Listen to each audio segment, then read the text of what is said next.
は海賊王になる男だ。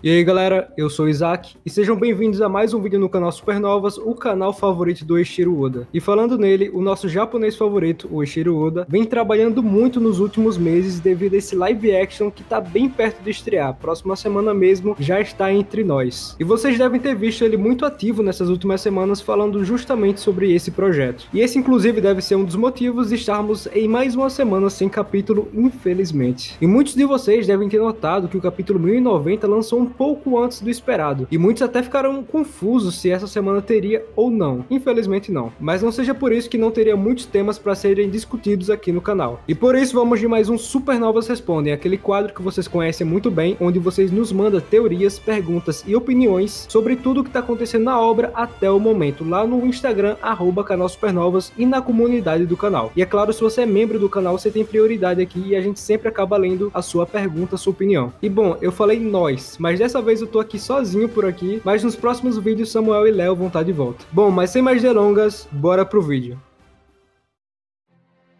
A primeira pergunta é do Léo Moreira, ele falou o seguinte: fala Supernovas, manda um salve para o pessoal do Pará, que são apaixonados por One Piece, salve para todo mundo aí, mano. Inclusive comenta aí onde vocês moram, que a gente gosta muito de saber sobre esse detalhe. Ele continua falando aqui: bom, o incidente de Egghead está prometendo ser um grande evento sem igual, o famoso Battle Royale que o Oda mencionou. Acham que isso pode comprometer as outras guerras e embates futuros na questão de demonstração de poder dos personagens? Cara, isso é uma coisa que a gente já vem comentado em outros vídeos, e essa é a questão. Será que esse Battle Royale vai acontecer mesmo em 2023? Porque o Oda no fim de 2022 falou justamente sobre ele nessa carta que vocês estão vendo aí na tela. E sinceramente, eu como fã queria muito que essa promessa fosse realizada ainda nesse ano, mas é claro, a gente sabe que ocorrem muitos adiamentos. Inclusive quando o Oda cria aquele mistério, o que será que aconteceu com a Boa Hancock, o que será que aconteceu com o Sabo, o que será que aconteceu com a Vivi, na verdade demorou muito tempo pra gente realmente saber o que aconteceu com esses personagens. E o mesmo pode acontecer aqui, esse Battle Royale pode demorar um pouco mais, inclusive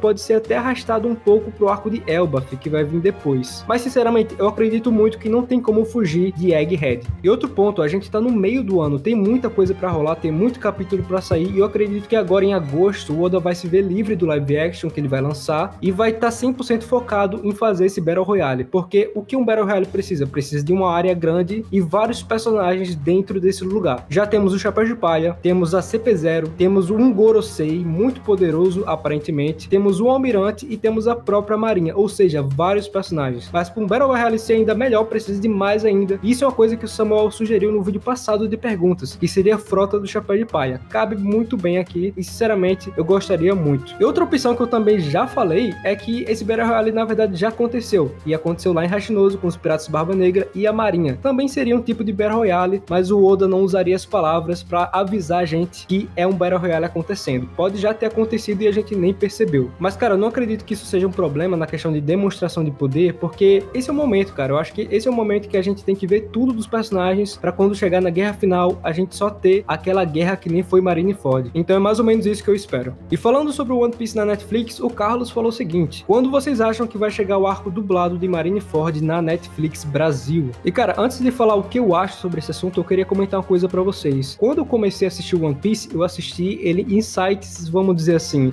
que não são legais, que não são a Netflix da vida, foi um site meio que pirata, que muitos falam. E cara, quando eu vi, não tinha nenhuma Netflix da vida, nenhum Prime Video, nenhum HBO Max, pra que eu pudesse ter acesso a esse produto dessa maneira. E na verdade demorou muito tempo pra que isso acontecesse, e é uma coisa que me deixou muito surpreso. Quando foi anunciado que o One Piece teria uma dublagem, eu fui um daqueles caras que fala: ah mano, dublagem One Piece não dá certo. É o tipo de cara que assistiu tanto legendado, tanto com as vozes originais, que fala: não, isso aqui é impossível chegar no nível do Luffy, sabe? Aquela dubladora japonesa é insana. Mas felizmente o Glauco Marques, o diretor da dublagem, mandou muito bem na escolha de elenco, junto ali com os parceiros que ele tem lá no Mitsubukai, que são incríveis. A gente já conheceu eles em live, inclusive, e a gente pode até deixar aí o link na descrição para vocês darem uma olhada. E eles mandaram muito bem, o que, por sua vez, fez com que o One Piece ficasse muito popular aqui no Brasil e muitos outros fãs conhecessem. Inclusive, tem muita gente aqui no canal que conheceu o canal da gente falando sobre dublagem e ele mesmo conhecendo o One Piece pela dublagem. Então isso é muito legal. Então a resposta é o seguinte: cara, se esse live action dar certo, se der muita audiência, se for renovado, cara, é capaz da Netflix dublar One Piece até o ano, e disso eu não duvido nada, porque a audiência gera retorno financeiro pra eles, e é isso que eles mais querem. Então com certeza, se a gente dá muita audiência, é claro que se a série for boa, né, a gente não vai perder tempo vendo algo ruim, e com certeza eles vão investir mais ainda. Além disso, eles já estão investindo pesado, não é como se eles não estivessem, porque logo no começo de setembro já vai ter novos especiais dublados lá na Netflix, são eles o 3D2Y, também vai lançar o especial Aventura em Nebulândia,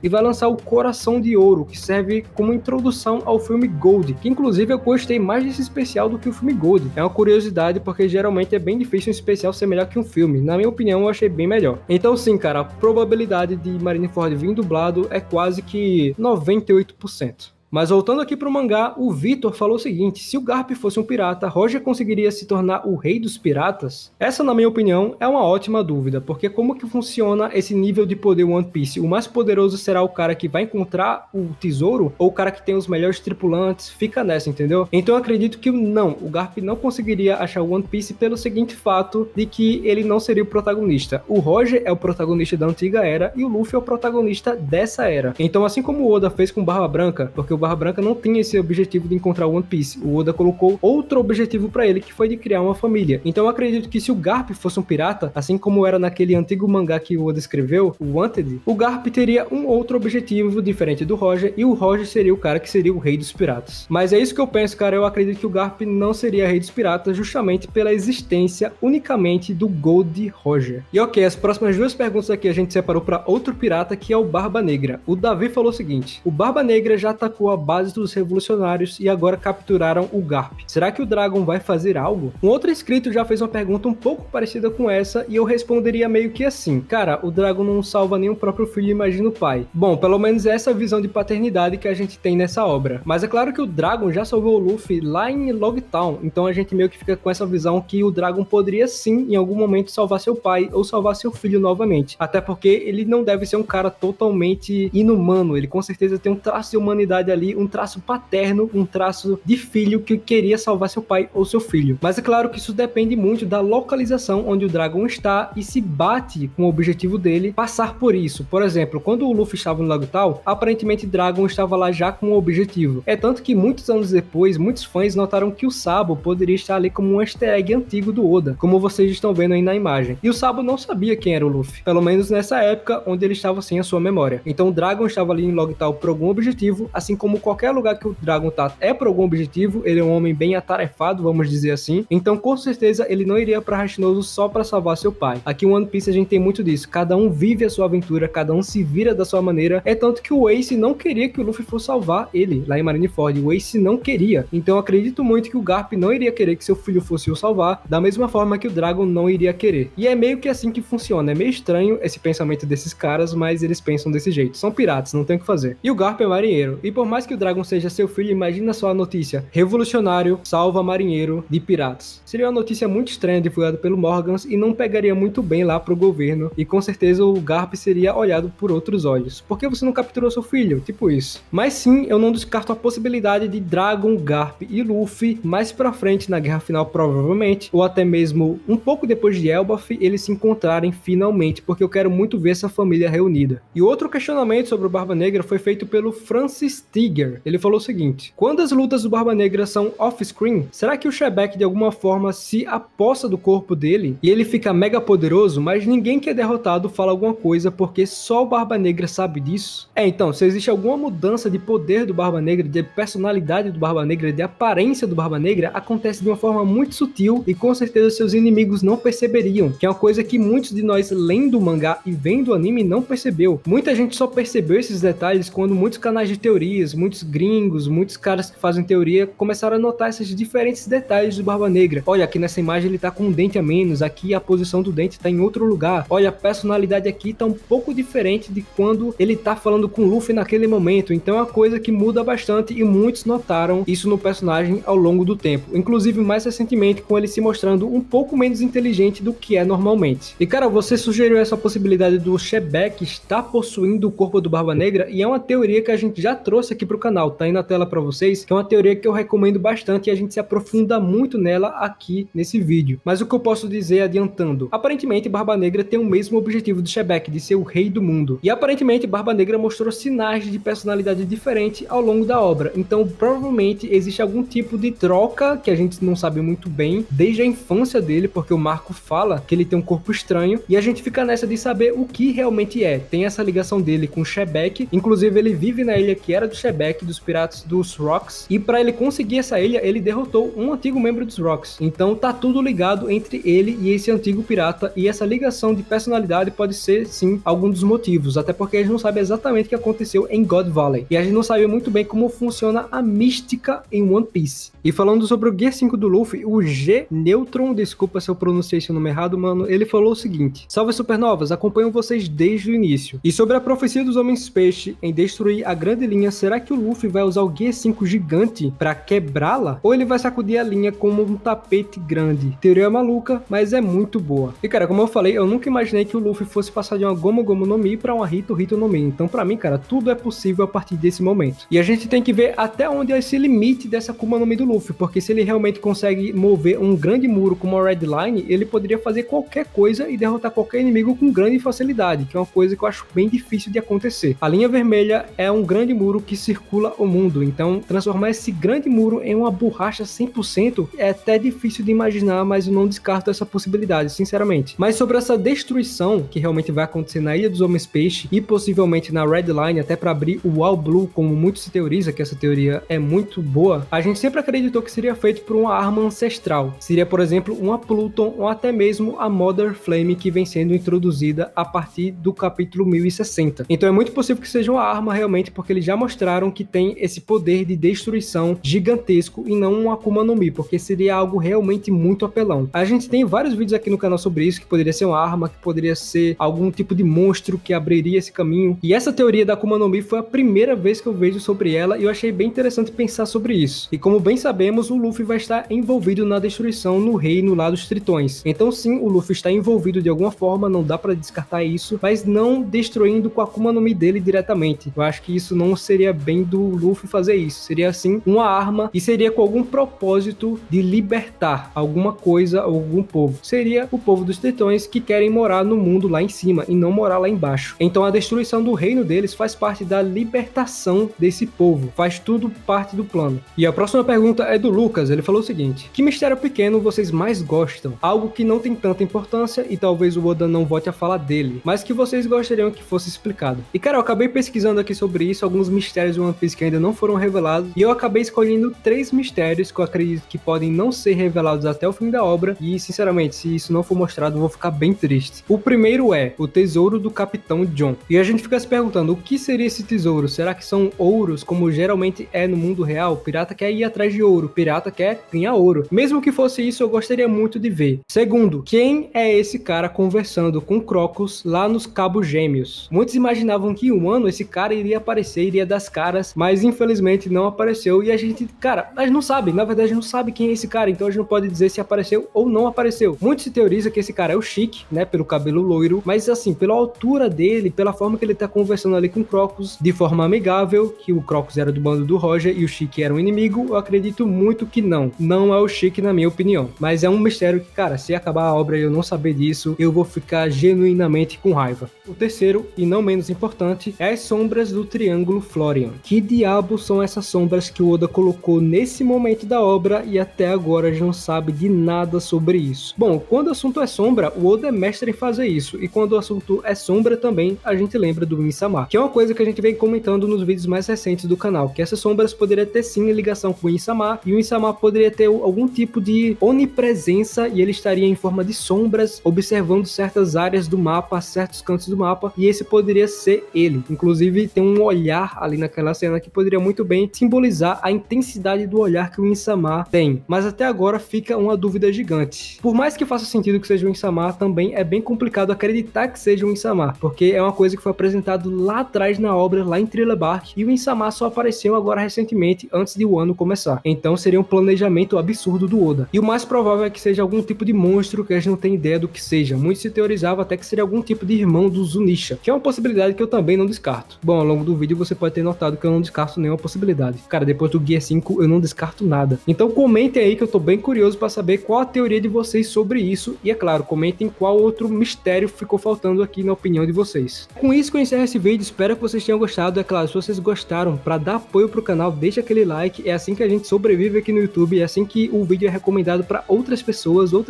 acabam conhecendo o canal. Então o seu like é um tipo de inscrição, porque de alguma forma vai influenciar uma pessoa a se inscrever no canal. Segue a gente lá nas redes sociais para mandar suas perguntas, porque eu fico bem curioso para saber se a gente já respondeu uma pergunta sua, porque é tanta pergunta que é bem triste não poder responder todo mundo, e tem muita coisa boa que vocês comentam, muitas teorias, muitas opiniões que a gente queria muito trazer para um vídeo, mas para um vídeo assim de 12 minutos, 15 minutos, 20 minutos, ficaria muito longo nesse formato. Comentem a opinião que vocês têm de diferente da minha, e é isso, galera. Valeu!